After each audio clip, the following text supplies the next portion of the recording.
Hello po. Good morning mga kalabs.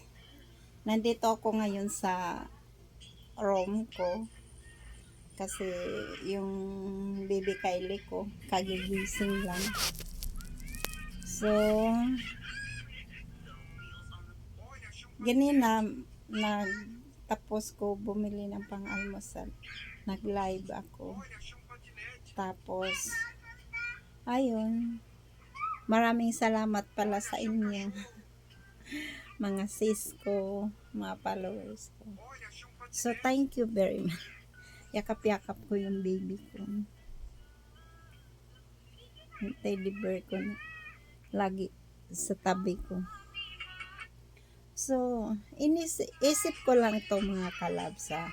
Aywan ko kung nakarelate kayo niyan. Kasi ako napagdaanan ko. Sa pagpasok mo dito sa vlogging, sa social media, mayroong tao na ayaw sa'yo, ibabas ka, kasi ganun yung upload mo. Pero para sa akin, kung binabas mo naman ako, kung ayaw mo naman sa akin, okay lang. Basta, ang mahalaga, ipatuloy ko yung journey ko habang nabubuhay ako dito sa mundo, na sa mundong ibabaw pala. Kasi hiram lang yung buhay natin ni Lord. So, ginawa ko tong pagbablog ko, hindi para sa sarili ko, kundi para sa sakit ko na hindi ko siya naiisip. Yung nalilibang ako, hindi ako marunong mag-edit, hindi ako marunong magsisit up, kundi yung anak ko lang yung nagsisit up kung may alam mo na. So, sa ko ngayon, itong video ko na to, ang hirap kasi pumasok ka sa ganito sa social media. Una sa lahat, kaibigan mo, wala kang kaibigan. Pamilya, bilang lang yung nagsusupport sa'yo. Halos talaga nagsusupport sa'yo, hindi mo sila kilala. So, ang masabi ko lang sa mga taong nagsusupport sa akin na hindi ko sila kilala, maraming salamat, libo-libo kong sasabihin sa inyo, salamat dahil nandyan kayo sa akin. Hindi ko man kayo kilala, hindi ko kayo nakikita, hindi tayo, kung nagkakilala tayo dito lang sa social media. So, maraming salamat sa inyo kasi nandyan kayo para sa akin na binibigay ninyo na lakas ng loob ko. Ginagawa ko to, pumasok ako dito para malilibang ako nga at hindi ko maiisip yung sakit ko. So, ini-enjoy ko yung pag-a-upload ko. Kahit hindi ko man yan nai-edit dahil hindi ko alam kung paano.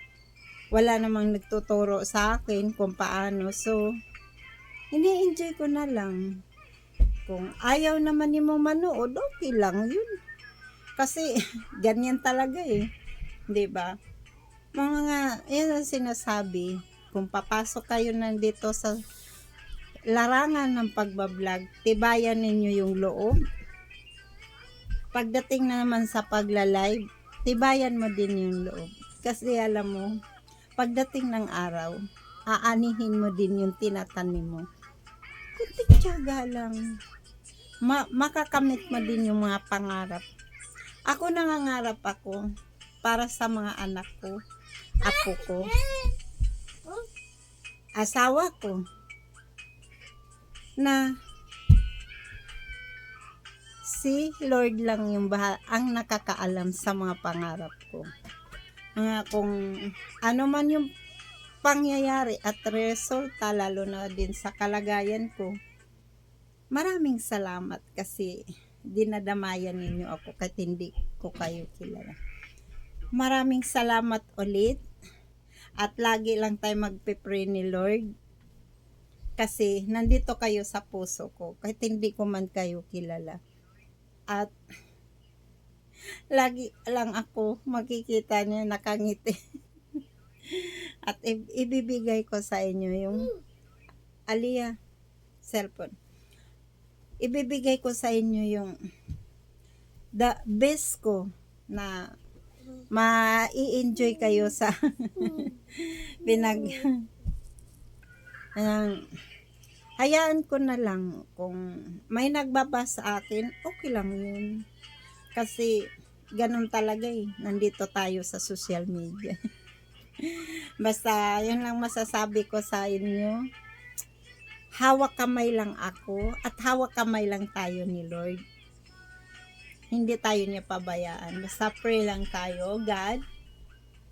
Tulungan mo kaming lahat ng pumasok dito, lalo na sa mga baguhan na pumasok dito sa larangan ng pagbablog. O, di ba? So, smile lang tayo. Huwag pansinin yung mga taong nakapaligid sa atin na kung ayaw nila sa atin. Huwag tayong susuko, mga kalabs. Bira lang tayo at hawak kamay tayo sa may kapal, di ba? Lagi lang tayo magpe-pray na someday ipagkakaloob niya yung para sa ating pinaghirapan, di ba? O sa lahat naman ng mga taong ayaw sa akin dyan, sige, Google lang, bira lang ako. hindi tayo susuko. Habang ako nabubuhay at humihinga, hindi ako susuko kasi pangarap ko eh. Di ba? Kailangan yung pangarap na mabubuhay pa ako. Yun, kayo yung nagbigay sa akin ng lakas ng loob. Maging okay. So, maraming salamat po sa inyo at I love you all. Never say goodbye. Tomorrow is another day. Bira. I love you.